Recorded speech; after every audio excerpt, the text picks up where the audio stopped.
सुशांत सिंह राजपूत की हत्या के बाद कई चीजें बाहर निकल के आई हैं। कुछ मैंने इंटरव्यूज पढ़े हैं, कुछ डायरेक्टली भी बात की है। तो उनके पिताजी का कहना है कि वो फिल्म इंडस्ट्री में हो रही टेंशन के करके बहुत ज्यादा परेशान थे। अभिषेक कपूर जिन्होंने उन्हें लॉन्च किया, उनके साथ हाल ही में एक फिल्म की है केदारनाथ। उनका कहना है कि it was a systematic dismantling of a fragile mind. Ankita जो उनकी लॉन्ग टर्म पार्टनर रह चुकी है, उनका कहना है कि वो सामाजिक रूप से की गई अपमान और बेइज्जती नहीं सहन कर पाया। तो अब मैं आपको बताऊंगी कि मूवी माफिया ने ना कि सिर्फ उनको बैन किया था, सिस्टमैटिक डिसमेंटलिंग, कैसे कतरा कतरा करके उनका दिमाग तोड़ा गया है, उनको मारा गया है।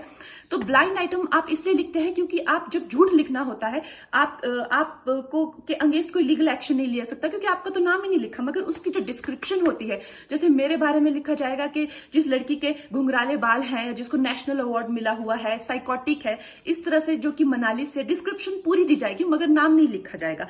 23 अगस्त 2017 को बॉलीवुड लाइव सुशांत के बारे में लिखता है कि वो जब भी सेक्स करता है तो सिर्फ अपने ही गाने सुनता है, वो सबसे बड़ा नार्सिसिस्ट है। 16 दिसंबर 2016 में मुंबई मिरर लिखता है कि सुशांत एक ट्रक ड्राइवर की तरह लगता है। 22 फरवरी 2019 को मुंबई मिरर लिखता है कि पार्टी में तमाशा करने के बाद सुशांत ने कांच की बोतल एक डायरेक्टर के सर पे दे मारी। 18 अक्टूबर 2018 को डीएनए लिखता है कि सुशांत ने अपने को एक्टर का रेप किया और वो मीटू के चलते अब जेल जा सकता है। और ऐसी न जाने कितने अनगिनत झूठ।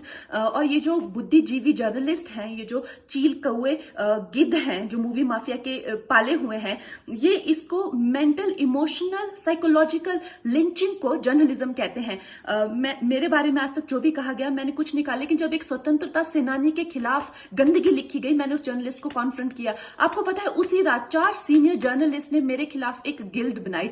ऐलान किया गया कि इसकी फिल्म को बैन किया जाए, फ्लॉप किया जाए। आपको पता है 3000 जर्नलिस्ट गैंग अप होते हैं एक अकेली लड़की पर, उसकी इमोशनल लिंचिंग करते हैं सरेआम, और ये समाज कुछ नहीं कहता, कानून कुछ नहीं कहता है। मैंने उन पे केस करने की कोशिश की, मगर 1 महीने बाद वो गायब हो गए। मेरी फिल्म रिलीज हुई, गायब हो गए। तो मेरा कहने का मतलब ये है कि अगर ये समाज जिस अन्याय की बुनियाद पर खड़ा है और कभी आवाज नहीं, आप ये पढ़ते हैं, चटकारे लेते हैं, कभी आपने सोचा है कि कभी नेपो किड्स के बारे में ये क्यों नहीं लिखा जाता है? तो ये अन्याय का फंदा किसी दिन आपके बच्चों के गले में लटका मिलेगा, आपके गले में लटका मिलेगा। इसलिए जब तालियां बजेगी और सीटियां बजेगी, तब आपको पता चलेगा कि क्या गुजरती होगी।